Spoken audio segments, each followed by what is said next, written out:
विभूषितकरा नवनेरदाभा पीताम्बरादरुणबिम्बफला पूर्णेन्दुसुन्दरमुखादरविन्दनेत्रा कृष्णात् परं किमपि तत्त्वमहं न जाने. तुम्ही संत माझ्या कडा दिठीचा कराल बहुडा तरी तुम्हा माने एवढा होईन मी. तर आपला 13वा अध्याय चालू आहे. ओवी क्रमांक आपल्याला वाटत आलेले आहे 892 ते 932.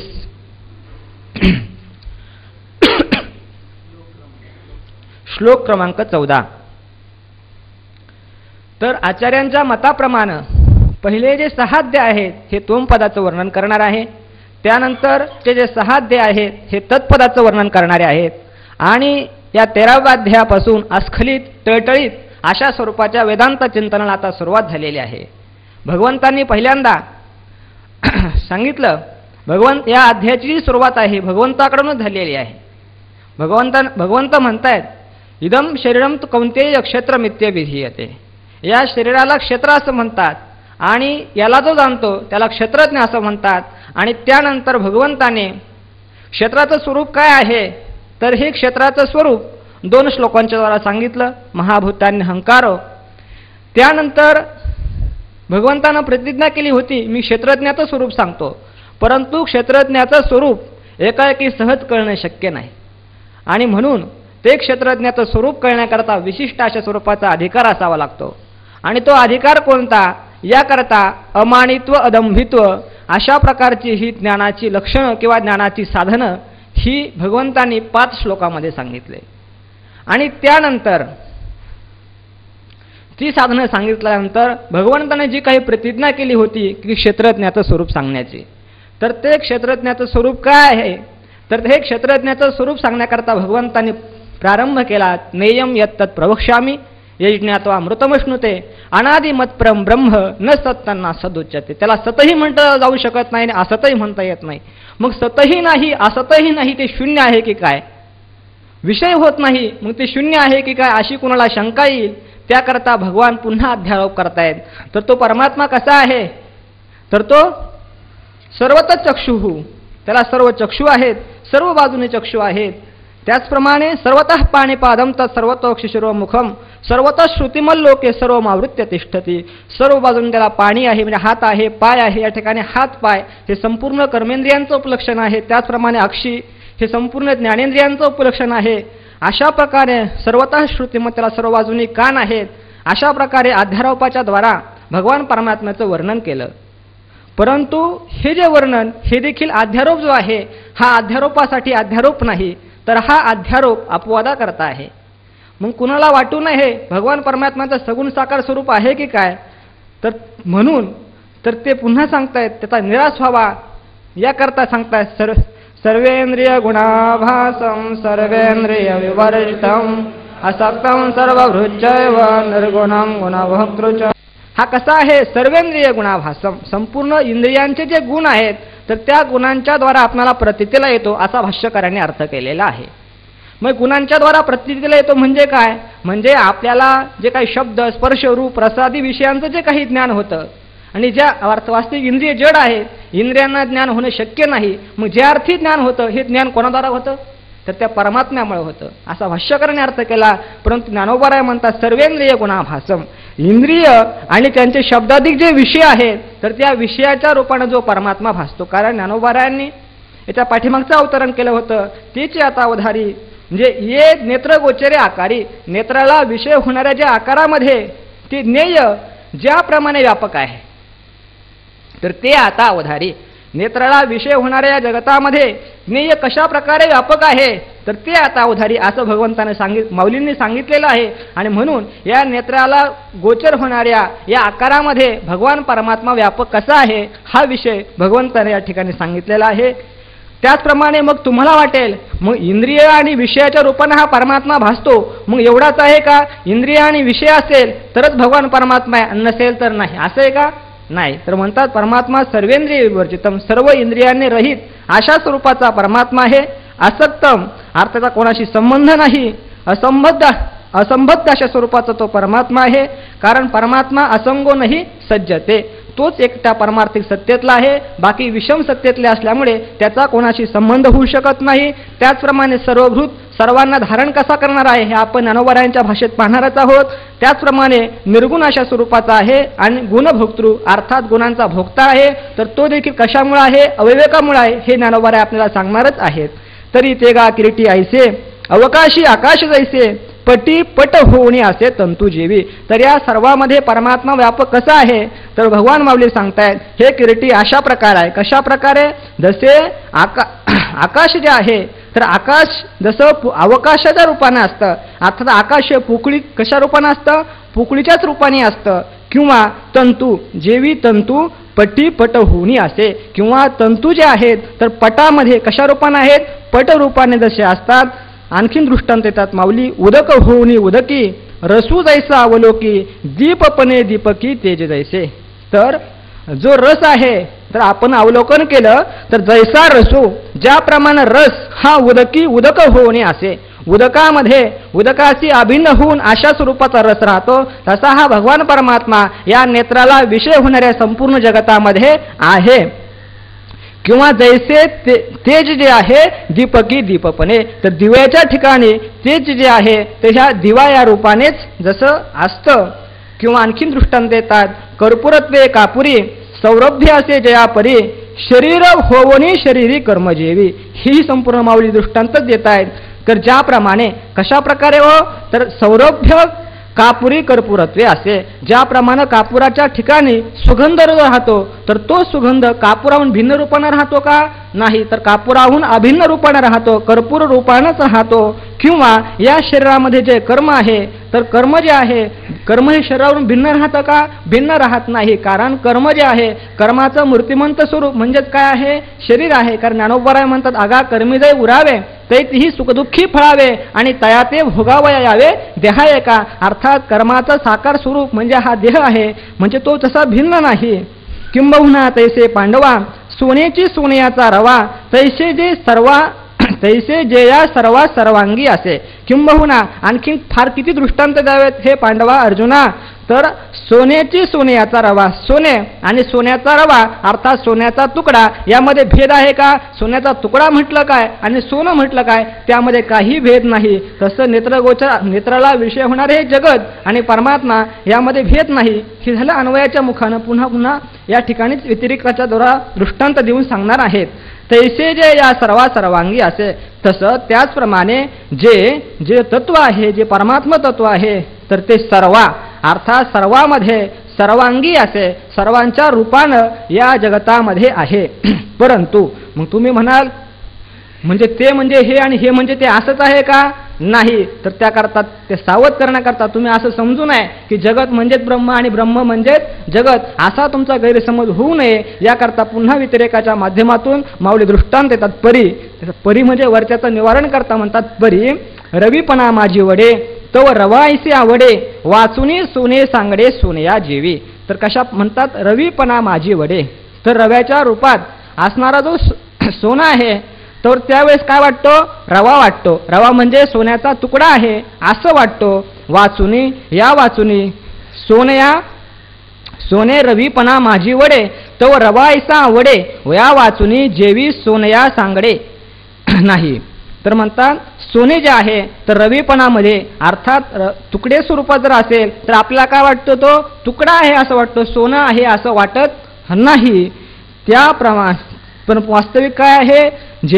ज्याप्रमाणे सोन्या सांगडे अर्थात तो तुकडा जरी असला काय तर तो सोन्याच्या सारखाच आहे. सांगडा म्हणजे सारखाच आहे, सोन्याहून भिन्न पृथक अशा रूपाचा नाही. म्हणजे अर्थात जरी आपल्याला जगत हे विविध रूपानं प्रतितीला आलं असलं, यांचं नामही अनाने अनारीसे वर्तने असं जरी असलं पण ऐसे देखोनी किरीटी भेद सुसिहान पोटी तरी जन्माची या कोटी न लहासे रे गो. म्हणजे यात एकच तत्व आहे. म्हणजे तुकडे जरी अनेक असले पण अनेक जरी तुकडे असले पण तुकडे कोणाचे आहेत? एका सोन्याचेच आहे. तसे संपूर्ण एका परमात्म्याचंच आहे. म्हणजे याच्या संपूर्णामध्ये जरी आपल्याला परमात्मा प्रतीतीला येत ना, तसं या ठिकाणी जरी सोनं प्रतीतीला आलं नाही, तुकडा प्रतीतीला आला, पण तसंच या सिद्धांतामध्ये जरी आपल्याला जगत प्रतीतीला आलं पण तरी देखील या जगतामध्ये अस्थिभाती रूपानं जे काय एकच तत्व अशा स्वरूपाचं आहे. पैगा ओघची वाकुडा परी पाणी उजू सुहाडा वन्ही आला लोखंडा लोह नव्हे की. तर म्हणतात ओघ जो आहे, पाण्याचा जो प्रवाह आहे हा कसा वाकुडा, परी हे सुहाडा, हे सुहृदा, हे मित्रा अर्जुना, ओघची वाकुडा. तर पाण्याचा ओघ कसा आहे? वाकडा आहे. पण पाणी वाकडं आहे का? नदी डोंगी परी जळ नव्हे डोंगा. काय भूल चोखा महाराजांचा अभंग आहे. तर हे अर्जुना, तर म्हणतात ओघ वाकडा जरी असला, पाण्याचा प्रवाह वाकडा जरी असला पण पाणी वाकडं नाही. किंवा वन्ही आला लोखंडा वन्ही जो आहे तर हा वन्ही कुठे आला? आपण लोखंडाचा गोळा तापवला तर तापवल्यानंतर तो वन्ही कुठे? लोखंडामध्ये आला. आणि लोखंडामध्ये आला मग आता लोह म्हणजे वन्ही आहे का? वन्ही जसा नाही. याचा विचार आपण 7व्या अध्यायामध्ये पाहून आलं. न त्वहं तेषु ते मयी. किंवा 9व्या अध्यायामध्ये देखील आपण पाहिलं नचमत्स्थानी भूतानी कशा प्रकारे आहे, कशा प्रकारे नाही, हा संपूर्ण विचार आपण पाहून आलेला आहोत. पण तरी देखील एक दानगी सांगतो.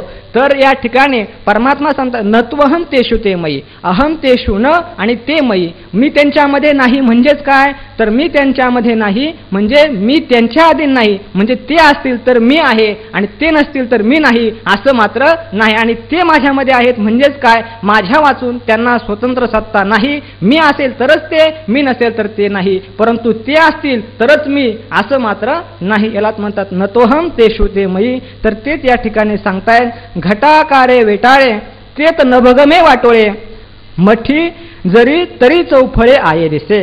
तर म्हणतायत जरी आपल्याला भिन्न भिन्न रूपाने जगत दिसलं पण तरी देखील त्यात परमात्माच कसा व्यापक आहे हे जे काही भेद वाटतो हा संपूर्ण भेद औपाधिक कशा स्वरूपाचा आहे त्याकरता भगवान मावळे दृष्टांत देत आहेत. तर घटा नभ जे आहे तर ते नभ घटाकारे वेटाळे तर ते वाटोळे गमे आणि ज्या वेळेस मठी तरी चौफळे आहे दिसे. आणि घट जो आहे, नभ जे आहे, आकाश जे आहे तर ते आकाश घटाकारे वेटाळे घटाच्या आकाराने व्यापलं गेलं तर कसं वाटतं आपल्याला? ते वाटोळ अशा स्वरूपाचं आपल्याला दिसून येतं. किंवा जर तेच आकाश ज्यावेळेस मठामध्ये वेटाळे मठाच्या आकाराचं होईल तर त्याच वेळेस ते कसं दिसतं आपल्याला? चौफळे आहे दिसे. तर चौफळे अर्थात चौकोनाकार अशा प्रकारे आपणाला ते आकाराचं दिसून येतं. तशाच प्रकारे हे चैतन्य जे आहे जरी या नाना विविधतेमध्ये नाना रूपानं झालं असलं पण तरी देखील चैतन्य काय आहे? चैतन्य एकच आहे. हा संपूर्ण जो भेद आहे हा उपाधीमध्ये भेद आहे, उपहितामध्ये भेद नाही. उपहित जे आहे ते एकच देव सर्व भूतेषु गूढः सर्वव्यापी सर्वभूतांतरात्मा. भूत जरी अनेक असले परंतु त्यामध्ये व्यापक असणारे चैतन्य मात्र हे एकच अशा स्वरूपाचं आहे. परिते आकाश जैसे अवकाश जैसे नोही जे तिचे का आकाशे जे विकार होणी तैसे विकारी नोहे. तर म्हणताय आकाश ज्याप्रमाणे परी ते आकाशे जैसे आकाशे अवकाश नोही जतेचे. ते आकाश जे आहे वास्तविक जे शुद्ध स्वरूपाचं जे आकाश आहे तर ते आकाश घटाकाश स्वरूप झालं किंवा मठाकाश स्वरूप झालं का? घटाकाशातलं अवकाश स्वरूप किंवा मठाकाशातलं अवकाश स्वरूप झालं नाही. तर म्हणतात आकाशे जैसे आकाशे अवकाश नोही जेतेचे. ज्याप्रमाणे आकाश हे घटाकाशातलं आकाश किंवा मठाकाशातलं आकाश स्वरूप झालं नाही त्याचप्रमाणे जे तत्व परमात्मा तत्व आहे तर ते विकारी होवणी विकारी जरी झाल्यासारखं दिसलं पण तरी देखील विकार नव्हे, विकार होत नाही. म्हणजे गुण इंद्रिय इत्यादिकांच्या माध्यमातून जगताच्या रूपानं जरी आपल्याला प्रतीतीला आलं पण तरी देखील त्याचा काही एक संबंध नाही. कशाप्रमाणे? तर या घटाकाश आणि मठाकाशाप्रमाणे. पहा मन मुख्य इंद्रिया सत्वादी गुणायया सारखे ऐसे धनंजया आवडेकीर. तर म्हणतायत मुख्य कोण आहे? सकळ इंद्रिया मन हे प्रधान किंवा मनोदशेंद्रिया धक्षम. सर्व इंद्रियामध्ये मुख्य कोण आहे? अध्यक्ष कोण आहे? इंद्रिय आहे. आणि त्या मुख्य असणाऱ्या मनासहित असे असणारे देहादिक इंद्रिय किंवा सत्वादी गुण सत्व रजतम इत्यादी जे काही गुण आहेत तर ते गुणासारखे हे धनंजया, ते गुणासारखे ऐसे आवडे, कीर आवडे. तर हे तत्व जे आहे कशा प्रकारे वाटतं आपणाला, तर गुणाप्रमाणे किंवा इंद्रियांसारखं, इंद्रियाशी अभिन्न होऊन इंद्रियांच्या किंवा विषयांच्या गुणाला अनुसरणारं अशा प्रकारे हे तत्व वाटतं. ध्यायेती इव लेलायेती इव, अशा प्रकारे हे तत्व आपल्या आत्मस्वरूपाला अनुसरणारं आहे असं वाटतं. म्हणजे मीच करतो असं आपल्याला वाटतं, पण वास्तविक कशा प्रकारे आहे ते, वास्तविक आपण ते अनुसरतं, तेच करतं असं मात्र नाही. करतायत कोण, हे उपाधीकडून क्रिया घडतायत. प्रकृती हे क्रियमानाने, हे संपूर्ण प्रकृतीकडून घडतंय. आत्मा मात्र असंग अशा स्वरूपाचा आहे. मन मुख्य इंद्रिया सत्वादी गुणाया सारखे अशी धनंजय आवडेकीर, त्या गुणांसारखंच हे मन वाटतं. कशा प्रकारे, पै गुळाची गोडी नोहे बांधया सांगडी, तैसी गुण इंद्रिये फुडी नाही तेत. वास्तविक परमात्मा स्वरूपाच्या ठिकाणी एक दृष्टांत देतात. पहिल्यांदा गुळाची गोडी, गुळाची गोडी कुठे बांधया, जरी आपल्याला गुळाची गोडी जी आहे ही गुळाची गोडी कुठे दिसून येते, तर ती गुळाची गोडी आपणाला बांधया, बांधया म्हणजे तर ती ढेप केलेली असते त्यामध्ये आपल्याला दिसते, परंतु तर ती गुळाची गोडी बांधया सांगडी नव्हे. पण जरी प्रतीतीला आली पण तरी देखील तर ती ढेपेमध्ये गुळाची गोडी बांधया सांगडी नव्हे. ती गुळाची गोडी आहे तर ती गुळाची गोडी ढेपेसारखीच असते का, ढेपेशी अभिन्न होऊन असते का? म्हणजे ढेप असेल तरच गोडी आणि ढेप नसेल तर गोडी नाही, असं आहे का? नाही. जरी त्या आपल्याला गुळाच्या ढेपेत प्रतीतीला आली पण तरी देखील तसं परमात्मा जरी याच्यामध्ये प्रतीतीला आला तरच हे जगत असेल तरच परमात्मा, जगत नसेल तर परमात्मा नाही, असं मात्र आहे का? नाही. तेच दृष्टांत सिद्धांत पटवून देण्याकरता या ठिकाणी हा दृष्टांत दिलेला आहे. म्हणजे गुळाची गुढी आहे ढेपेमध्ये जरी उपलब्ध होत असली पण तरी देखील गुळाच्या ढेपेच्या बरोबरच काय आहे, गुळाची गुढी आहे असं मात्र नाही. तसंच गुण इंद्रिय फुडी नाही ते, तसंच परमात्मा स्वरूपाच्या ठिकाणी फुडी म्हणजे स्पष्टपणे जर आपण पाहिलं गेलो, विचाराच्या डोळ्याने जर आपण पाहिलं तर गुण आणि इंद्रिय त्या परमात्मा स्वरूपाच्या ठिकाणी मुळीच नाही. त्याचा आणि त्याचा काही एक संबंध नाही, गुणांचाही नाही आणि इंद्रियाचा देखील नाही. तर कशा प्रकारे नाही, आगा क्षीराची दशे घृत क्षीराकारे असे परी क्षीरची नोहे जैसे कपिध्वजा. हे कपिध्वजा, हे अर्जुना, तर क्षीराची दशे, ज्यावेळेस आपल्याला क्षीर असतं म्हणजे दूध असतं, तर दुधाच्या वेळेस दुधाच्या अवस्थेमध्ये जे घृत जे आहे, तूप जे आहे, तर तूप कशाप्रमाणे आहे, दुधाच्या अवस्थेमध्ये तूप हे दुधाच्याच रूपानं आहे. अजून तूप आपण निर्माण केलं नाही, म्हणजे तूप निर्माण होण्याच्या पूर्वी म्हणजे दुधाच्या अवस्थेमध्ये त्यामध्ये तूप आहे की नाही, तूप आहे. ते कशाच्या रूपानं आहे, तर दुधाच्या रूपाने आहे. घृता शिराकारे असे परी. मग जर त्या दुधामध्ये दुधाच्या दशेमध्ये दुधाच्या अवस्थेमध्ये तूप जे आहे जरी त्या दुधाच्या रूपाने जरी असलं पण तरी देखील क्षीरची नव्हे, पण ते तूप जे आहे किंवा दूध जे आहे हे दूध म्हणजे तूप आहे का, दूध म्हणजे तूप नाही. तसं जगत म्हणजेच परमात्मा असं आहे का, असं मात्र नाही. तैसे ये विकारी विकार नो हे अवधारी पै आकारा नाम भोवरी येर सोने ते सोने. तर तेच सिद्धांत पटवून देत आहेत. तैसे ये विकारी, तशा प्रकारे तर व्यापक असणाऱ्या ब्रह्मस्वरूपाच्या ठिकाणी हे विकार जे आहेत तर ह्या तैसे ये विकारी विकार नो हे अवधारी. जरी तो सर्वेंद्रिय गुणा भासम म्हटलेला असेल त्याला, म्हणजे गुण आणि इंद्रियाच्या रूपानं तो प्रतीतीला येतो असं जरी म्हटलं असलं पण तरी देखील त्या विकारामध्ये हा विकारी नव्हे, हा विकारी होत नाही. निर्विकार अशा स्वरूपाचाच हा आहे, याचा त्याचा काही संबंध होत नाही. पै आकारा नाम भोवरी येर सोने ते सोने. मग कशा प्रकारे आहे, आकारा नाम भोवरी, आकारालाच नाव काय आहे, सोन्याचा असा एखादा आकार असेल तर त्या एक फुल असेल सोन्याचं त्यालाच काय म्हटलेलं आहे, भोवरी म्हटलेलं आहे.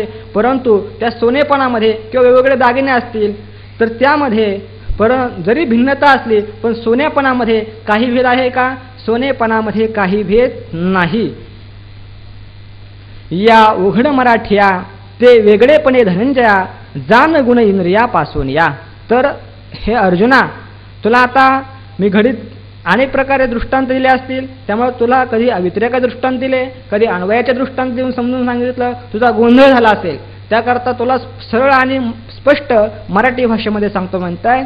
तर या उघड मराठिया, उघड अशा मराठी भाषेत एका वाक्यात तुला सांगतो. आतापर्यंत मी जे काही सांगितलं ते तुला एका वाक्यात सांगतो. काय म्हणताय, तर असं जाणतो. काय? गुण इंद्रिये त्या गुण इंद्रियापासून या वेगळेपणे. तर हा जो परमात्मा आहे, हा परमात्मा कसा आहे? गुण आणि इंद्रिय जे आहेत तर या इंद्रियापासून स्पष्ट रूपानं काय हा वेगळा आहे. गुण इंद्रिय वेगळे आहेत आणि परमात्मा वेगळा आहे. जरी त्याच्या रूपानं आपल्याला दिसला, पण कसं म्हटले श्लोकाचं पदच कसं भगवंताने ठेवले? सर्वेंद्रिय गुणाभासम. भास म्हटलेला आहे, केवळ प्रतिती म्हटलेलं का? वास्तव म्हटले गुण आणि इंद्रिय म्हणजेच परमात्मा असं म्हटलंय का? नाही, आभास म्हटले. म्हणजे प्रतिती येते, वास्तव मात्र नाही. कारण का? हे याला का म्हणायचं नाही? गुण आणि इंद्रियांनाच परमात्मा का म्हणता येत नाही? त्याचं माऊली कारण सांगताय. नामरूप संबंधू जाती क्रिया भेदू हा आकारासीच प्रवादू वस्तूसी नाही. तर नाम असेल, रूप असेल किंवा संबंध, जाती, क्रिया आणि भेद हे जे काही 6 आहेत तर हे कुठे आहेत? हे संपूर्ण बोलणं कोणाच्या ठिकाणी घडतं? आकारासीच प्रवादू. हा प्रवादू हे बोलणं कोणाच्या ठिकाणी आहे? हे आकाराच्या ठिकाणी आहे. परंतु जी निर्विकार अशा स्वरूपाची वस्तू आहे तर त्या वस्तूविषयी नाम, रूप, संबंध, जाती, क्रिया किंवा भेदाची कल्पना करता येत नाही. ती निर्विकार अशा स्वरूपाची आहे. पण त्या निर्विकार अशा परमात्मा स्वरूपाच्या ठिकाणी ते गुण नव्हे कही, गुणातया संबंधू नाही, तरी तयाच्याची ठाई आभासते. आभासतः. तर ती जी वस्तू आहे गुण नव्हे काही. एरवी भूतेना माझ्या ठाई आणि मी भूता माझी नाही, ते सांगताय. एरवी गुण नव्हे काही. ती वस्तू आहे ही केव्हाही गुण रूपाला येत नाही. अधिष्ठान केव्हाही अध्यस्त रूपानं होतं का? वास्तव रूपानं? वास्तव रूपानं होत नाही. मिथ्या रूपानं भलेही दिसून प्रतीती येईल, परंतु ती वस्तू ते गुण नव्हे काही. ती गुण केव्हाही होत नाही. गुण इंद्रिय या ठिकाणी गुण उपलक्षण आहे. म्हणजे जेवढं काही इंद्रियाला गोचर होणारा विषय आहे, जगत आहे, हे एक वस्तू केव्हाही होत नाही. गुण नव्हे काही. बरं म्हटले होत नसेल पण त्यांचा काहीतरी संबंध माना, परंतु गुणातया संबंधू नाही. तर त्या परमात्मा वस्तूचा आणि गुणांचा आणि गुण प्रकृती कार्य असणाऱ्या कार्याचा काही एक संबंध नाही. कारण संबंध म्हटलं की संयोग संबंध आहे, समवाय संबंध आहे. तर संयोग संबंध कुठे घडतो? 2 द्रव्याच्या ठिकाणी घडतो. आत्मा द्रव्य नाही. समवाय म्हटलं तर नित्य शुद्ध पदार्थाच्या ठिकाणी समवाय घडतो. आणि आत्म्याशी आत्मा नित्य आहे, पण आत्म्याशी त्याचा संबंध करायचा असं नित्य काहीच नाही. त्यामुळे समवायादी संबंधही घडणार नाही. मग म्हटले ठीक आहे, समवायादी संबंध घडेना, नका का घडेना, परंतु आम्हाला दिसतात याची वाट काय? अहम सुखी, अहम दुखी, गौरवहम, कृशोहम, स्थूलोहम, अशा प्रकारे आम्हाला प्रतीती येते. हा मी गौरहीन पुरता आणि पुत्रवित्तकांता माझे हे ना, अशा प्रकारे अध्यास दिसून येतो. याची संगती काय? तर म्हणतायत परितयाच्याची ठाई आभासते. पण जरी संबंध नसला, होतही नाही, पण तरी देखील त्याच्या ठिकाणी काय होतात? आभासतात, मात्र वास्तविक नाही. अध्यासाचे जे अधिष्ठान जे आहे हे सत्य आहे आणि त्या सत्य असणाऱ्या ब्रह्माच्याच ठिकाणी हे संपूर्ण भासतात, मात्र वास्तविक नाही. येतुलियासाठी सभ्रांताच्या पोटी ऐसे जाये किरटी जे हेच धरी. तर म्हणतात एवढ्या करतात सभ्रांताच्या पोटी. ज्याच्या जो भ्रांत मनुष्य आहे याच्या ठिकाणी अध्यास झालेला आहे, अज्ञानी मनुष्य आहे, तर त्याच्या ठिकाणी ऐसे हे किरटी ऐसे जाय. त्याला असं वाटतं, काय वाटतं? की जे तत्व जे आहे म्हणजे ते हेच धरी. हेच धरी म्हणजे कोण? ह्या ब्रह्मानेच काय केले? संपूर्ण धारण केलेलं आहे. म्हणजे संपूर्ण जगत जे आहे हे संपूर्ण जगत ब्रह्मानंच धारण केलेलं आहे असं कोणाला वाटतं? अज्ञानाला वाटतं. पण वास्तविक खरं नाही. ब्रह्म काही करीतही नाही, कारण ते ब्रह्म जे आहे जगत रूपानंही होत नाही आणि त्या जगताचा आणि ब्रह्माचा देखील काही संबंध नाही. हे कशामुळे सगळं कोणाला वाटतं? तर हे सर्व वाटतं कोणाला? अज्ञानासाठी. नवता थावला हा किरीटी. अज्ञानासाठी अर्थात अज्ञानामुळे हा संसार वृक्ष फैलावला गेलेला आहे, विस्तारला गेलेला आहे. परी ते का धरणे ऐसे आभ्राते जेवी आकाशे का प्रतिवदन जैसे आरसेनी. तर म्हटले तर याचा आणि त्याचा काही एक संबंध घडत नाही. मग तरी म्हटले सर्वेंद्रिय गुणाभासम सर्वेंद्रिय विवर्जितम. पण आसक्तम सर्वभूत पद काय आलेलं आहे? सर्वभूत, सर्वांना धारण करणारा आहे. मग सर्वांना धारण कसा करतो त्याचं चिंतन चालू आहे. वास्तविक हे कशामुळे घडलेलं आहे? भ्रांतीमुळे वास्तविक तो धारण करतो असं मात्र नाही. मग धारण करणं आहे तर ते कशा स्वरूपाचं आहे? भगवान माऊली सांगतायत ते अशा प्रकारचं धरण आहे की ज्याप्रमाणे आकाशे आभ्राते धरीजे. आकाशानं आभ्राला धारण केलं. आकाशानं ज्यावेळी ढगाला धारण केलं त्यावेळेस आकाशाला काही श्रम पडले का? आकाशानं त्याला खरोखर अडवून धरलं का?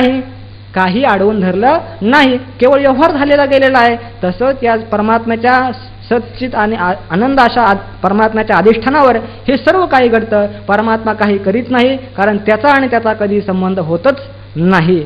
किंवा दुसरा दृष्टांत देतात माऊली, म्हणताय तुम्ही जर म्हणत असाल भ्रांतपणामुळे हे धारण करतो परमात्मा, या संपूर्ण जगताला धारण करतो, तर कशा प्रकारे धारण करतो? तर म्हणताय जैसे आरसेने प्रतिवदन, किंवा आरशानं प्रतिबिंब धारण करावं. आरशानं प्रतिबिंब धारण करावं. मग आता आरशानं प्रतिबिंब धारण करणं म्हणजे धारण करणं आहे का? धारण करणं नाही, ते सहज स्वभावताच होतं त्या ठिकाणी. तसं अधिष्ठानाच्या सत्तेवरती हे संपूर्ण जगत काय होतं? उत्पन्न होतं. ते अधिष्ठान काही करीतही नाही आणि करवितही नाही. ते निर्विकार अशा स्वरूपाचं आहे, परंतु अधिष्ठानामधून मिथ्या पदार्थाची प्रतीती येत नाही. त्याकरता अधिष्ठान तेवढंच सच्चित सद्रूपानं असणं हेच काय, हेच याच्यामुळेच सर्व काही घडतं, पण तो काही करत नाही. आणखीन दृष्टांत देतात माऊली, ना तरी सूर्य प्रतिमंडल जैसेनी धरी सलील का रश्मी करे मृगजळ धरी जे जेवी. तर म्हणताय ना तरी, किंवा आणखीन दृष्टांत देताय जैसे सलील. सलील म्हणजे पाणी जे आहे तर ते सूर्य प्रतिमंडल धरी. तर पाण्यामध्ये सूर्याचं प्रतिबिंब पडतं आणि जसं त्या पाण्यानं प्रतिबिंबाला धारण करावं, जसं त्या पाण्यानं सूर्याच्या प्रतिबिंबाला धारण करावं, असे त्याला काय कष्ट आहे का? तो काही स्वतः प्रयत्न करतो का? काही प्रयत्न करत नाही. तशा प्रकारे या जगताला धारण करणं आहे. अर्थात धारण करणं म्हणजे काय? सत्ता स्फूर्ती देणं हेच त्याचं धारण करणं आहे. सत्ता रूपानं असणं, काही करणं नाही, हेच त्याचं धारण करणं आहे. किंवा म्हणतायत रश्मी करी मृगजळे धरीजे, किंवा जेवी ज्याप्रमाणे रश्मी करी अर्थात सूर्याच्या किरणांनी काय करावं? मृगजळाला जसं धारण करावं. तेजा आणि उखरा भेटी झालिया विरा मृगजळाच्या पुरा रूप कीजे.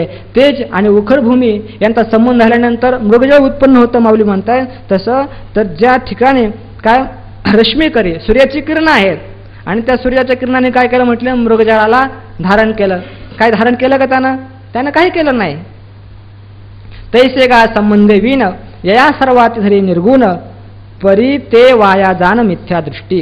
तर हे संपूर्ण दृष्टांत सांगितले ती केवळ करमणूक म्हणून सांगितले नाही, तर ते आम्हाला हा सिद्धांत सांगायचा आहे.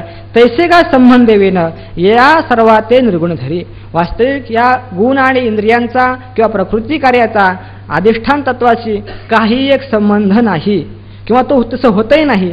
ते संबंध विन या सर्वात निर्गुण धरी. हे निर्गुण तत्व जे आहे तर सर्वांना धारण करतं. धारण करतं म्हणजे अधिष्ठान रूपानं होतं. कारण मिथ्या अध्यस्त पदार्थ जे आहेत, अध्यस्त पदार्थाला का अधिष्ठान काहीतरी सत पाहिजे. सत्य अधिष्ठान असेल तरच अध्यस्त पदार्थ असतील. अधिष्ठानच नसेल तर सत्य पदार्थ प्रतीतीला येणार. अधिष्ठानच नसेल तर मिथ्या पदार्थ प्रतीतीला येणार नाहीत. तर ते तैसे का संबंध विन या सर्वात धरी निर्गुण. पण वास्तविक हे जे बोलणं आहे खरोखर वास्तव आहे का? ही सर्व उन्या चुकीची संगती आहे. वास्तविक खरोखर नाही. परी ते वाया जाण. आम्ही जी संगती लावली ना ती देखील काय आहे? वाया आहे. कुठे आहे? मिथ्या दृष्टी. मिथ्या दृष्टीनं आहे. अर्थात हे बोलणं जे आहे हे मिथ्या दृष्टीला स्वीकारून अशा स्वरूपाचं, व्यर्थ अशा स्वरूपाचं बोलणं आहे. त्याचा आणि का अध्यस्त पदार्थाचा काही एक संबंध घडत नाही. आणि या परी निर्गुणे गुणाते भोगणे रंकार राज्य करणे स्वप्नी दैसे. आणि अशा प्रकारे म्हणतात निर्गुण अध्यासामुळे, भ्रमामुळे, अविवेकामुळे निर्गुण जे तत्व आहे तर ते गुणाते भोगणे. निर्गुण तत्व आहे तर ते गुणभूत म्हटलेलं आहे. अर्थात शोक, मोह, सुख, दुःख इत्यादी गुणांचा भोग घेतं. पण ते भोग घेणं कसं आहे? वास्तव आहे का? वास्तव नाही. मग ते म्हणताय हे गुणाते भोगणं कसं आहे? ज्याप्रमाणे जैसे स्वप्ने रंका राज्य करणे. स्वप्नामध्ये एखादा रंक आहे, भिकारी आहे आणि तो राज्य त्याचा राज्याभिषेक झाला, तो राजा झाला. पण कुठे झाला? जागृतीत का? नाही, स्वप्नच झाला. तशा प्रकारे हे संपूर्ण जे आहे हे सर्व स्वप्नासारखं आहे. यथा स्वप्न प्रपंचोयम मयी माया विजृंभिता. कोणी सुखी तत्वज्ञान जरी झालं पण तरी देखील त्यांच्या जीवनामध्ये विविधता आपल्याला दिसून येते. कारण ते सर्व कसं आहे, हे प्रकृतीच्या ठिकाणी आहे. हे तर आत्मा तो आत्मयाच्या ठाई आणि देखीजे देहीचा धर्म देही आणि ऐसे देखणे ते पाही आनाती. असे कोणीतरी विशिष्ट निराळे अशा स्वरूपाचे लोक आहेत, महात्मे आहेत. तर हे आणि तुम्ही म्हणताल की काय करतायत, हे निर्गुण तत्वरच गुणाचा भोग घडतो. तर ते कशाप्रमाणे आहे, जशा प्रकारे स्वप्नामध्ये रंकानं राज्य करणं, भिकाऱ्यांना राज्य प्राप्त व्हावं, राज्य प्राप्त केल्यासारखं या ठिकाणी निर्गुण तत्वाला गुणाचा भोग होतो. सांगायचं तात्पर्य, निर्गुण तत्वाला गुणाचा भोग होतच नाही. आणि कशामुळे वाटतं ते कशामुळे वाटतं, अज्ञानामुळे, अविवेकामुळे, भ्रांतीमुळे. म्हणून गुणाचा संगू अथवा गुण भोगू हा निर्गुणी लाग बोलू नये. आणि म्हणून त्या परमात्मा स्वरूपाच्या ठिकाणी गुणाचा काय घडतो, संबंध घडतो किंवा गुणाचा भोग घडतो. त्या गुणाच्या द्वारा सुखी दुःखी हा जीव होतो, शोकमोहानग्रस्त होतो. गुणाते भोगणे, गुण भोगू हा निर्गुणी लाग बोलू नये. हा निर्गुण स्वरूपाच्या ठिकाणी लाग असा जो संबंध आहे तर त्याची भाषाच बोलू नये, अर्थात त्या ठिकाणी काहीच नाही. मग असं जे तत्व आहे तर ते तत्व कसं आहे त्याचा आम्हाला आणखीन खून सांगा की जेणेकरून त्याचा आम्हाला अपरोक्ष साक्षात्कार होईल. सांगतो म्हणताय, बहिरंतश्च भूतानाम चरम चरमेव च.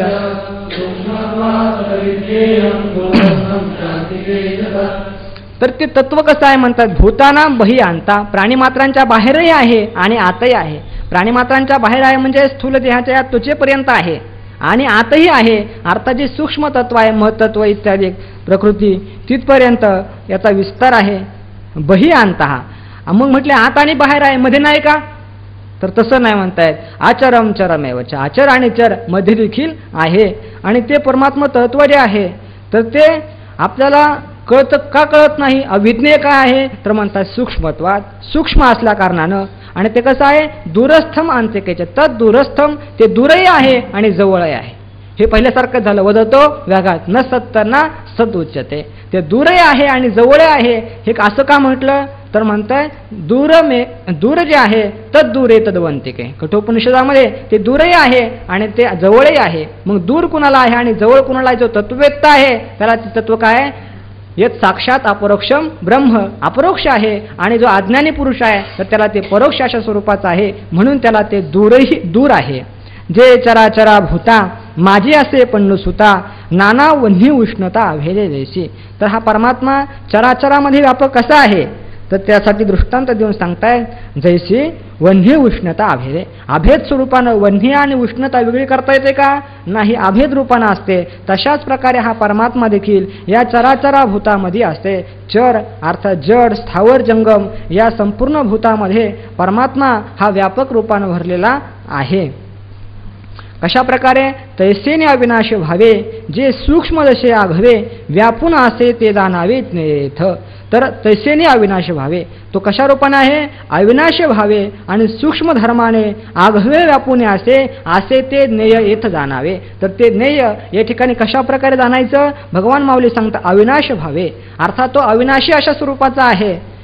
म्हणजे प्रकृती कार्याहून भिन्न अशा स्वरूपाचा आहे. त्याचप्रमाणे सूक्ष्म आहे, सूक्ष्मात सूक्ष्मतरम असं एकच तत्व आहे. आणि अशा या दोन धर्मांनी युक्त असं असणारं आणि ते ज्ञेय व्यापून असावे, म्हणजे सगळ्याला व्यापून आहे अशा प्रकारे ते आहे. तर तेच या प्रस्तुत विषयामध्ये काय म्हटले, याला ज्ञेय अशा स्वरूपाचं म्हटलेलं आहे. भगवंतानं जे काही क्षेत्रज्ञाचं स्वरूप सांगण्याकरता सुरुवात केलेली आहे तर या 6 श्लोकामध्ये ज्ञेयम यत्तत् प्रवक्ष्यामी इथपासून तर 6 श्लोकामध्ये भगवान आपल्याला क्षेत्रज्ञाची ओळख करून देत आहेत. आणि त्यानंतर जो 7वा श्लोक येणार आहे तर त्या 7व्या श्लोकामध्ये भगवान माऊली त्याचा भगवान तर आपल्याला काय सांगताय, त्याचं फल काय आहे, जाणल्यानंतर फल काय प्राप्त होतं, अमृतत्व माश्नुते अशा प्रकारचं फल सांगणार आहेत.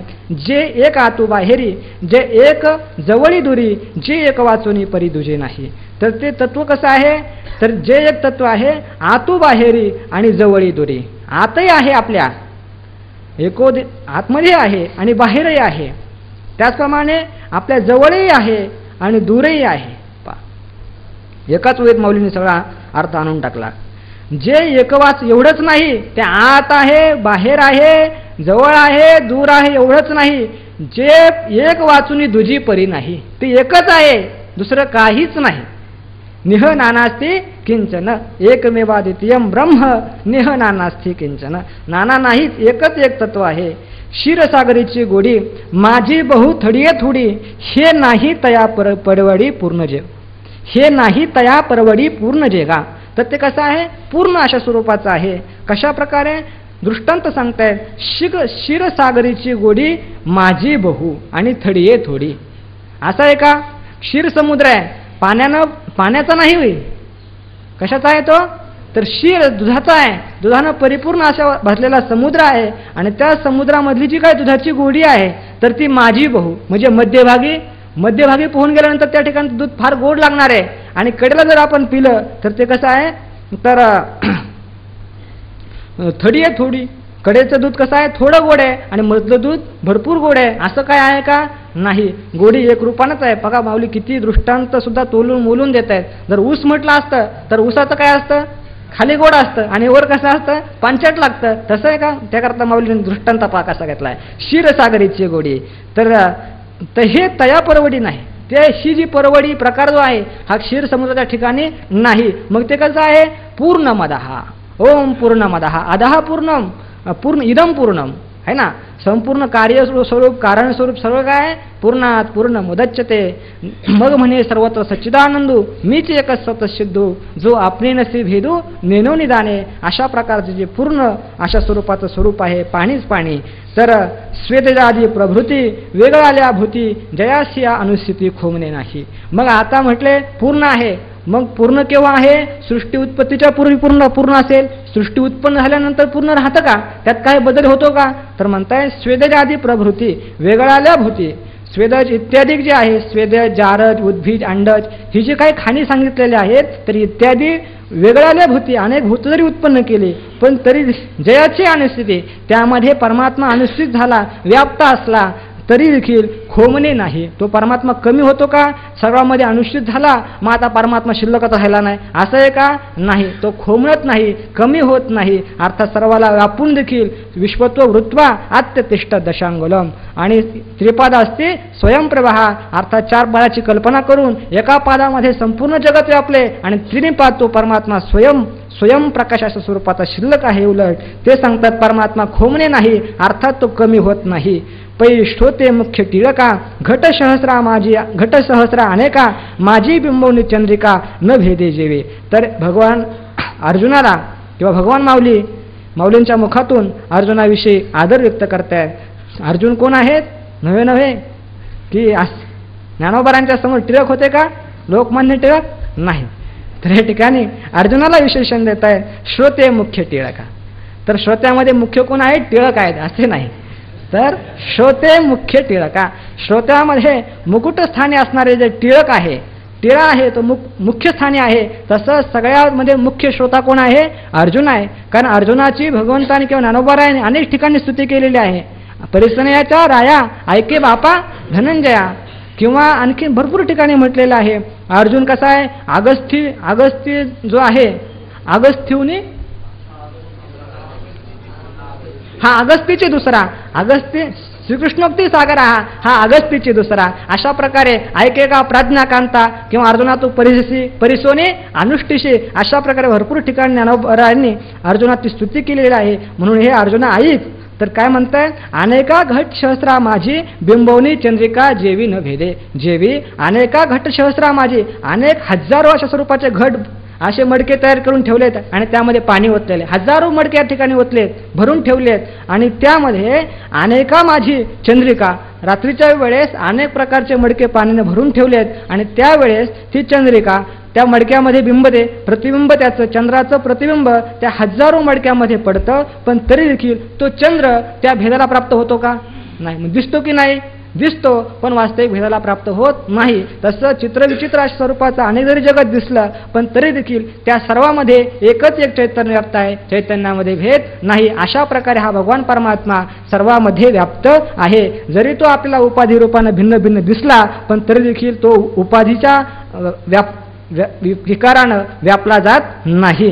नाना लवणकणाची राशी, क्षारता एक जैशी, का कोडी एक उसी एकची गोडी. किंवा अनेक लवणकणांची रास आहे, तर त्या म्हणजे रासच्या रास आहे, पण तरी देखील त्यामध्ये क्षारता खारटपणा कसा आहे, सारखाच आहे, खारटपणामध्ये भेद नाही. किंवा कोट्यावधी अशा स्वरूपाचा ऊस आहे, परंतु त्या ऊसामध्ये गोडी काय एकसारखीच अशा स्वरूपाची आहे.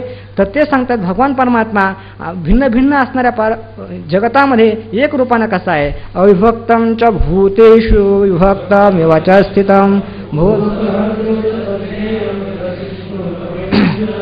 तर हा भगवान परमात्मा भूतेषु अविभक्तम म्हणजे अविभक्त असलेले अर्थात एक स्वरूप अशा असणाऱ्या भूतामध्ये विभक्त जणू काय विभक्त आहे, घटाधिका प्रमाणे विभक्त आहे, वेगवेगळा आहे असा आपल्याला दिसून येतो. आणि तो परमात्मा भूतांचं भरणपोषण करतो, यज्ञेय ग्रसिष्णू आहे, ग्रासही करतो आणि स्थितीही देखील करणारा तोच आहे. एकच परमात्मा आहे. तर एकाच परमात्म्याला रजोगुण, तमोगुण आणि सत्वगुण या 3 गुणांचं उपाधी धारण केल्यामुळे कशा कशा प्रकारचे नाव होत्यात आणि त्यांचं कार्य भिन्न भिन्न कसं असतं हे भगवान माऊली सांगतायत. तैसे अनेकी भूतजाती जे आहे एकी व्याप्ती विश्वकार्या सुमती कारण जगा. तर अनेक प्राणीमात्रामध्ये जे एक व्यापून आहे आणि ते हे सुमती हे बुद्धिमान अर्जुना विश्वकार्या विश्वरूपी कार्याला जे काय आहे कारण आहे की जे कार्य संपूर्ण प्राणीमात्रामध्ये व्यापून आहे. म्हणून हा भूताकारो जेथून तेची तया धारू कल्लोळ सागरू जियापरी. तर म्हणतात हा जो भूताकार आहे जिथून उत्पन्न झाला तर तेच त्याला काय आहे आधार आहे. ज्या ठिकाणापासून हा जगताकार उत्पन्न झाला ते जगताकाराला तेच अधिष्ठान आहे. कशा प्रकारे दृष्टांत देऊन सांगतात माऊली की जियापरी सागर कल्लोळ. तर सागरामध्ये कल्लोळ आहेत, कल्लोळ माळा अनेक जरी असल्या परंतु ते कल्लोळ माळा म्हणजे आणि सागर यामध्ये काय भेद आहे का नाही. तर त्याच्या ठिकाणीच उत्पन्न होतात आणि त्याला आधार देखील कोण आहे कल्लोळ आहेत. म्हणजे तरंग हेच त्याला आधार आहेत. म्हणजे उत्पत्तीही त्याच्यामध्ये आणि स्थितीही त्याच्यामध्येच आहे.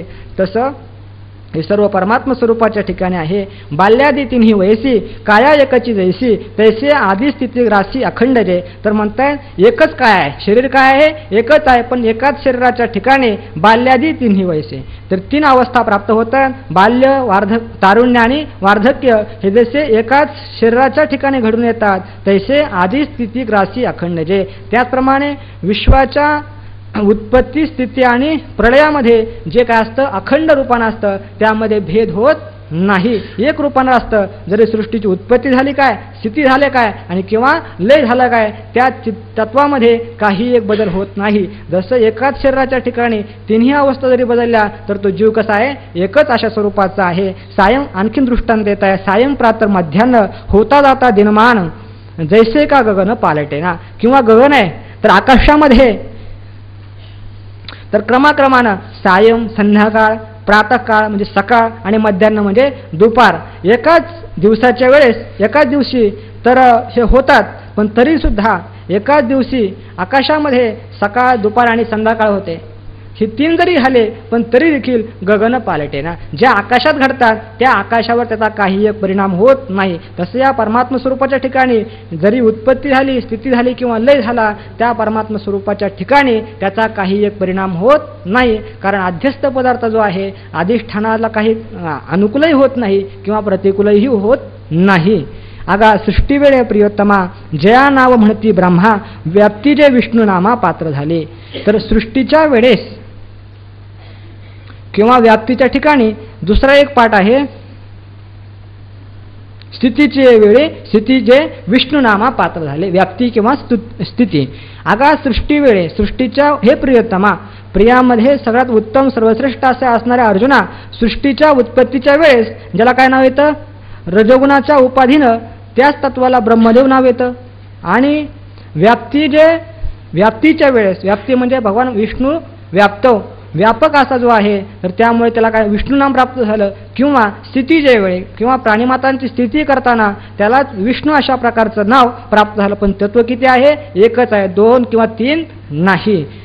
मग आकार हा हरपे तेव्हा रुद्र जे म्हणिपे तेही गुणत्रय जेव्हा लोपे ते जे शून्य. आणि हा संपूर्ण जो आकार आहे हा आकार संपूर्ण नाहीसा होतो त्यावेळेस त्याला काय म्हणतात त्या तत्वाला रुद्र म्हणतात. अर्थात तमोगुणाचं ज्यावेळेस उपाधी धारण करतो ते तत्व तर त्याच वेळेस त्याला रुद्र असं प्रकारे म्हटलं जातं. आणि अशा प्रकारे सत्वगुण रजगुण तमोगुण हे 3ही उपाधी ज्यावेळेस लोपले जातात गुणत्रय जेव्हा लोपे ते जे शून्य तर त्यावेळेस म्हणजे तिन्ही गुणांचा निराश झाल्यानंतर ते एक शून्य राहतं. तर ते शून्य कोणतं आहे, तर ते बौद्धानं मानलेलं शून्य नाही. तर या ठिकाणी जे शून्य आहे तर हे शून्य कोणतं आहे, या ठिकाणी कुठेही वेदांतामध्ये ज्यावेळेस शून्य अशा प्रकारचा शब्द येतो तर त्या शून्य शब्दानं अभाव सांगायचा नाही. मग अभाव सांगायचं मग काय सांगायचं आहे, तर संपूर्ण विशेषांचा अभाव हेच या शून्य पदानं सांगायचं आहे. किंवा शून्य जे आहे अतिशय सूक्ष्म आहे, तशाच प्रकारे परमात्मा वस्तू अतिशय सूक्ष्म अशा स्वरूपाच्या आहे. म्हणजे सूक्ष्म घ्या किंवा सर्व विशेषांचा अभाव अशा स्वरूपाचं हे तत्व आहे. ते जे शून्य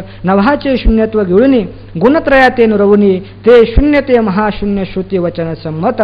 तर हे कसं आहे, नभाचेही शून्यत्व गिळुनी, नभ म्हणजे आकाश, आकाशाचंही शून्यत्व, आकाशाचाही अभाव गिळून, त्याचप्रमाणे आकाशाचा अभाव गिळला आणि त्याचं कारण राहिलं आकाश कार्य मायेचं, मग त्या कार्याचं कारण ते राहिलं शिल्लक. ते म्हणतात त्याला ठेवायचं का नाही, गुणत्रयाते नुरवणे, तीनही गुणांना नुरवून म्हणजे न शिल्लक ठेवता, सत्यत्व रूपानं न ठेवता त्याचाही मिथ्यात्व निश्चय करून आणि मग म्हणजे कार्याचा आणि कारणाचा बाद केल्यानंतर शून्य ते जे काही शून्य राहतं ते महाशून्य आहे. म्हणजे सर्वाचं निषेधावधीभूत येत न शिष्यते यत किंचित तदेव तत्, त्याला इद्रुकही म्हणता येत नाही, तादृकही म्हणता येत नाही, अशा स्वरूपाचं काही बाही अशा स्वरूपाचं जे तत्व आहे त्यालाच काही या ठिकाणी महाशून्य असं म्हटलेलं आहे. आणि आम्ही जे सांगतो महाशून्य, हे महाशून्य जे आहे तर ते मनानं सांगतो का नाही, तर त्यासाठी श्रुती वचन संमत.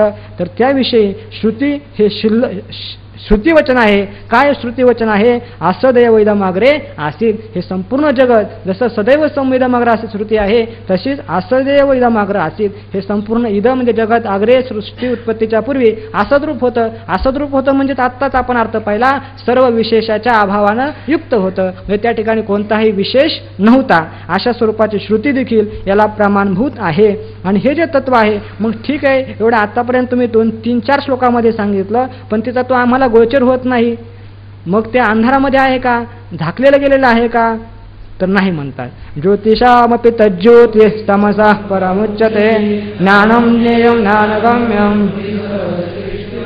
तर तो परमात्मा तत्व कसं आहे, ज्योतिषामापी ज्योती, जे काही स्वयंप्रकाश तत्व आपण ज्यांना मानतो पण त्यांना देखील प्रकाशन करणारा तो तत्व आहे. आणि त्याचप्रमाणे तमसा परस्तात, आणि तमाच्या अर्थात अज्ञानाच्याही तो पलीकडे आहे. अज्ञानाचा आणि अज्ञान कार्याचा त्याच्याशी काही एक संबंध नाही. आणि ते तत्व ज्ञानम, तेच तत्व ज्ञान आहे, ज्ञेय आहे आणि ज्ञानानं जाणण्याचा विषय आहे आणि सर्वांच्या अंतःकरणामध्ये आहे. अर्थात ज्ञान ज्ञेय ज्ञानगम्य एक ब्रह्मवस्तू आहे आणि ती ब्रह्मवस्तू सर्वांच्या अंतःकरणामध्ये. याचा अर्थ अनेक टीकाकारांनी अनेक प्रकारचा केलेला आहे. जे अग्नीचे दीपन, पण माऊलींनी असा अर्थ केलेला आहे, जे अग्नीचे दीपन, जे चंद्राचे जीवन, सूर्याचे नयन देखती जेणे. तर म्हणतायत ते कसं आहे, अग्नीचं जे दीपन आहे, अग्नीची जे ज्वाळा आहे तर ते काय त्याच्यामुळं आहे, अग्नीला प्रदीप्त करणारं ते आहे. किंवा चंद्राचे जीवन, चंद्राला शीतल अशा प्रकारचं अमृत देणारं, देऊन जगवणारं तेच तत्व आहे. अर्थात त्या तत्वामुळे इथून पुढचे जेवढे काय आपल्याला व्यवहार आहेत, हे संपूर्ण जगतामध्ये जेवढा काय व्यवहार घडतो तर तो व्यवहाराला कारणीभूत कोण आहे, परमात्मा तत्व आहे. तर त्या परमात्मा तत्वामुळेच 9व्या अध्यायामधले जे काही प्रभुपद आहे तर त्या प्रभुपदावरती जेवढे काय वव्य आलेले आहेत तर ते या ठिकाणी संपूर्ण लावून घ्या. म्हणजे सर्वच काही घडतं तर ते केवळ परमात्म्यामुळेच घडतं, परमात्माच त्याला कारण आहे. हाच संपूर्ण वव्यांतून भाव आहे. पहा, अग्नीचे दीपन, सूर्याचे नयन देखते जेणे. वास्तविक सूर्य सर्व लोकांना पाहतो, पण सूर्याला देखील दृष्टी देणारा देखील कोण आहे, परमात्मा आहे. कारण न तत्र सूर्य भाती न चंद्र तारकम नेमा विद्युतो भाती, मग कुतमाय मागणी, मग तमेव भांत मानुभाती सर्व. तो प्रकाशित झाल्यानंतर सर्व प्रकाशित होतात. आणि तस्य भाषा सर्वमिदहं विभाती, त्याच्याच प्रकाशाने सर्व प्रकाशित होतात. जयाची उजवडे तारागण उघडे महातेज सुरवाडे रहाटे जेणे. तर ज्याच्या उजेडानं तारे चमकतायत, महातेज अर्थात सूर्याच्या ठिकाणी महातेज आहे तर ते सुरवाडे राहते सुखानं अशा प्रकारचा व्यवहार करतं. आधीची जे आधी, वृद्धीची जे वृद्धी, बुद्धीचे जे बुद्धी, जीवाचा जीव. तर आधीची जी आधी अर्थात आधिकारण प्रकृती, महत्त्व, अहंकार हे जे काही आधी आहे तर सर्वांचंही आधिकारण परमात्मा आहे. वृद्धीची जे वृद्धी म्हणजे व्यापक, व्यापकापेक्षाही तो व्यापक आहे. त्याचप्रमाणे बुद्धीची जे बुद्धी बुद्धीची बुद्धी आहे, बुद्धीचा जनिता लक्ष्मीचा पती, अर्थात बुद्धीला त्या ठिकाणी देखील निश्चयात्मक ही वृत्तीत देण्याचं सामर्थ्य आहे, हे देखील भगवान परमात्म्याचं आहे. आणि जीवाचा जीव, प्रतिबिंबभूत असणाऱ्या जीवाचं जीव, असा अर्थात मूळभूत असणारं कूटस्थ चैतन्य हा परमात्मा आहे. जे मनाचे मन, जे नेत्राचे नयन, कानाचे हे कान, वाचेची वाचा. आणि मनाच्या ठिकाणी देखील मन पण आहे, मनाच्या ठिकाणी संकल्प विकल्प करण्याचे सामर्थ्य आहे, हे देखील कोणामुळे आहे? मनामुळेच. येन मनसाना म्हणुते येनाहुर मनोमतम तदैव ब्रह्मत्वम विद्धी नेदम यदिदम उपासते. नेत्राचे नयन, नेत्राच्या ठिकाणी जे पाहण्याचं सामर्थ्य आहे, ते देखील कोणामुळे आहे? त्या परमात्म्यामुळेच आहे. कानाचे कान, वाचेची वाचा, श्रवणाच्या ठिकाणी सामर्थ्य आहे, ते देखील त्यातच आहे. आणि वाचेची वाचा अर्थात वाणीच्या ठिकाणी बोलण्याचं सामर्थ्य आहे, ते देखील भगवान परमात्म्यामुळेच आहे. जे प्राणाचा प्राण, जे गतीचे चरण, क्रियेचे करते पण जयाचिनी. आणि प्राणांचा प्रेरक, कारण आपण संपूर्ण ज्या क्रिया करतो ह्या कोणामुळे करतो? प्राणामुळे करतो. आणि त्या संपूर्ण करणारा कोण आहे? हा भगवान परमात्मा पाठीमागे आहे. म्हणून त्याच्यामुळे सगळं काही घडतं. जे गतीचे चरण, कारण गमन क्रियेचं कारण कोण आहे? पाय आहेत, पण त्या पायाला देखील चालना देणारा हा भगवान परमात्मा आहे. आणि जे क्रियेचे करतेपण जयाचेनी, आणि संपूर्ण प्राणीमात्रांच्या ठिकाणी जो क्रियेचा कर्तेपणा प्राप्त होतो ते देखील हा भगवान परमात्म्यामुळेच प्राप्त होतो. आकारू जेने आकारे, विस्तारू जेने विस्तारे, संहारू जेने संहारे पंडुकुमरा. आकार जो आहे हा आकार विश्वाचा जो आकार आहे हा विश्वाचा आकार कशामुळे आकाराला प्राप्त आलेला आहे? तर त्या परमात्मा सत्तेमुळे प्राप्त झालेला आहे. वास्तविक अधिष्ठान तत्व जर काढून घेतलं तर त्याला काही सत्ता राहील का? काही सत्ता राहणार नाही. म्हणून आकार जेणे आकारे, विस्तारू जेणे विस्तारे, आणि हा संपूर्ण व्यापकतेचा विश्वाचा विस्तार आहे हा देखील कशामुळे आहे? ह्या परमात्म्यामुळेच आहे. परमात्मा आहे म्हणून आहे. आणि संहारू जेणे संहारे पंडुकुमरा. आणि एकदा की त्या परमात्मा स्वरूपाचा म्हणजे विशेष भावाचा निराश झाला कधी होतो? सृष्टीच्या प्रलयाच्या वेळेस. आणि त्यावेळेस संपूर्ण सर्वांचा संहार होतो. हे सगळं काही घडतं केवळ त्या परमात्मा सत्तेमुळेच घडतं, त्याला दुसरं काही कारण नाही. आणखीनही पुढे दृष्टांत आहे.